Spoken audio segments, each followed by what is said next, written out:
bankers detyrohet të paguaj për shtetin shqiptarë 120 milionë euro, që s'janë asgjë para saj që ka ndodhur. Është gjoba, ja.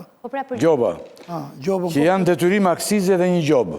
Po, 30 milionë euro janë... Tani çfarë ka ndodhur dhe pse nuk është vjedh gjoba nga autoritetet publike? Kur vjen? Do kem pak kohë sa ta shpjegoj si histori të gjatë. Atëherë, ka qenë viti 2011, 2012 dhe me 9 muaj të 2013-ës që nisi një skem shumë e madhe e shpërndarjes së naftës pa cilësi dhe pa paguar taksën e akcizës ose ndryshe kontraband.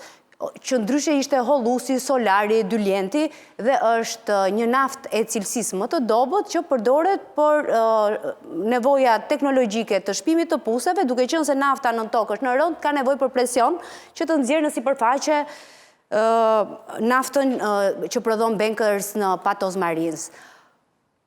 Dyshohet që nafta hidhen treg, ka dëmtuar makinat tona, dhe ka favorizuar shumë nga dy prej kompanive kryesore dyshohej në atë kohë, që janë sot dominante në tregun e shpërndarjes së karburanteve në Shqipëri, për të shitur naftë pa cilësi dhe pa taksa, pra për të fituar miliona euro. Pra, Bankers, të lutem, ta kuptoj edhe plaku im, Ola. Hollusi që duhet përdor të Bankers që ke pusi e ke marrë ti ke makina. Kërkoj kohë, ta dëgjojmë se... Ta kuptoj. Skandalin naftës gjithë. Jo vetëm nuk ka paguar taksa, por ka ndihmuar dhe kompani të tjera të mos paguajnë taksa dhe ka dëmtuar edhe mjetet makinat tona. Tani, socialistët e kishin Braçën në Mosgaboj, e ka patur në qendër të denoncimeve kur ishin në opozit, dhe në vitin 2013 me paketën fiskale bëhet një propozim të ligji akcizës që për çështjen e solarit ose këtij hollusit, Bankers të detyrohej të paguante akcizën. Pra që kompanitë e tjera mos kishin më mundësi që ta merrnin sepse akcizë për akcizë ishte, nuk do fitonin ndonjë para. Dhe u ra dakord që të ndryshojë dhe kontrata koncesionare me Bankersin dhe ky të një shpenzim 100% i rikuperueshëm.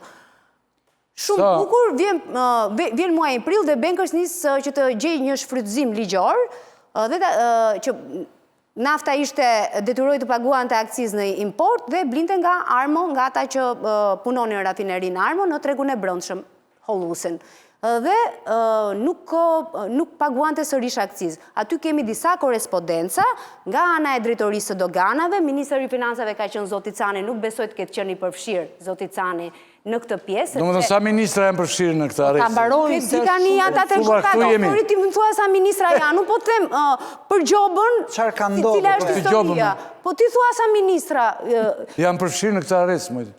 Jo në arrest, më zoti. Arrest. Në Hares. Që kanë harruar gjoja. S'kemi arritur të Haresa. S'kemi arritur të Haresa. Thash që kanë vjetë gjithë, Ola, thash janë përfshirë.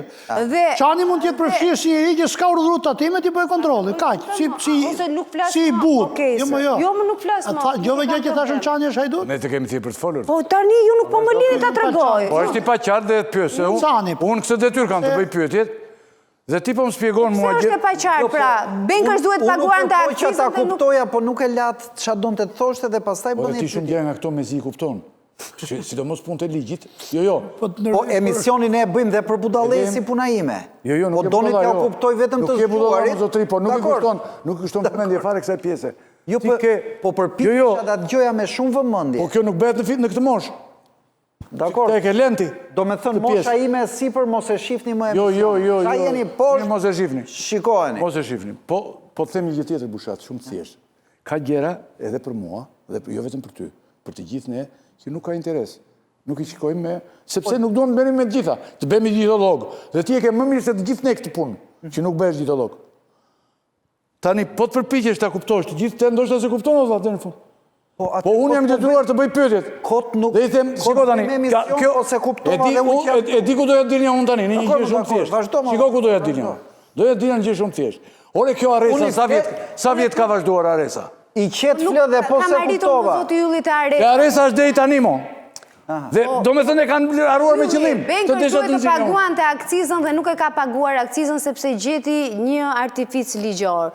këtu shkojnë në gjykat, mban një akt konstatimin 2014-ën, dega e doganës së Fierit dhe i ve një detyrim $5 milion për të paguar.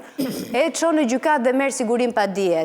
Sigurimi pa dijes nënkupton që të mos ekzekutohet gjoba. Pezullim vendimi. Më pasi e fiton në shkallë të parë Bankers, pala shqiptare, pala shtetërore publike e ankimon në apel dhe apeli e rrëzon sigurimin e padis. Në këtë kohë, në 2017, Ministri Financash ka qenë Zoti Ahmetaj dhe zëvendës ministër ka qenë Zoti Luçi, për një kohë në 2017 ka qenë dhe zonja Helga Vukaj dhe me porosit të zonjës Vukaj i dërgohen 2 shkresa degës së doganës së Fierit që i thonë, nuk do të thotë që ne jemi në çështje gjyqësore dhe ju mos i vendosni detyrimet për akcizën, madje nuk përmbushim dot parashikimet buxhetore. Këta 2 ministra i thonë që vazhdoni t'i vini detyrimin e akcizës Bankersit. Në 2019 ndryshon, në 2019 shkon përfundimisht që maj, unë mendoja se ka qenë nëntor, se nuk i mbaj mend datat, dhe i vendoset detyrimi €30 milion dhe sipas dispozitave të kodit doganor, për çdo detyrim të papaguar, ke trefishin e penalitetit, €90 milion ishte gjoba. Dhe në vitin? 120 milion €120 milion në total, zoti Rakipi. Në 2019, në fund të 2019 ndryshon qeveria. Këtu të vazhdojmë te ministrat që kanë bërë këtë harresën që harresën e pas kanë bërë të gjithë, men. Jo, nuk është harresa, ata ja vun detyrimin tani. Dakord. Të lutem, mundem Klodi ta mbaroj. Ja ta mbaroj, mësim, të lutem. Shumë emisioni vështirë se kisha kohë pa ardhur. Po s'kam. Të lutem, atëre. Vazhdo. Asnjë mos fes fare. Po të thasha, ke pa kohë që po fitohet në gjykatën administrative të apelit çështja nga Bankers. Por fitohet në vitin 2022. Në 2019 kemi një shkresë të zonjës Belinda Balluku, që ishte autoriteti kontraktor, që kishte kontratën me Bankers Petroleum, që i kërkon zonjës Anila Denaj, ministre të financave, që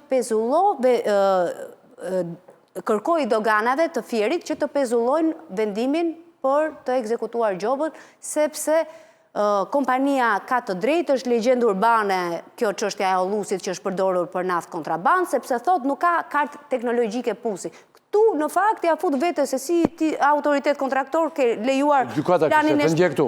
Jo, s'kishte thënë asnjë gjë gjykata, po sigurimi pa dis kishte rënë, ti shkonja merr parat, nëse ajo fitonja të mbrapsht në 2019. Dhe Denaj merr një vendim të pa precedent që i thot degës së doganave që pezulloni ekzekutimin e gjobës. Në vitin 2022, shteti shqiptar hum në apel dhe e ankimon në gjykatë të lartë, e fiton çështjen në gjykatë të lartë, ata më pas Bankers e ankimon në kushtetuese dhe shteti shqiptar e fiton dhe në kushtetuese. Nga viti 2022, tani jemi në vitin 2025, tani kemi edhe këtë përplasjen, konfliktin që ka ndodhur me doganat.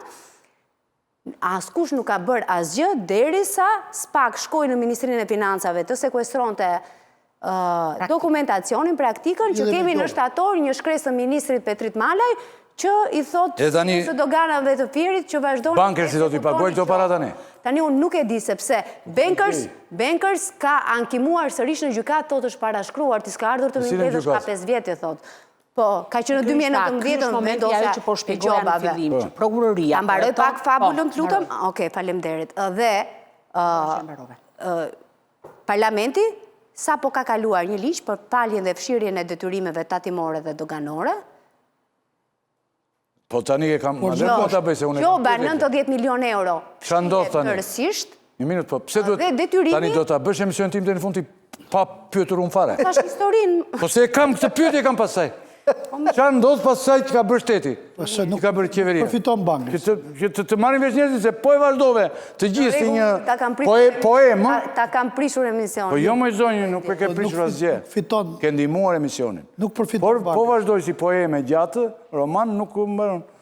Do me thënë, kjo është një moment më vete tani. Shumë e ftohtë që... Ata mund të përfitojnë nga kjo. Atëre në rregull.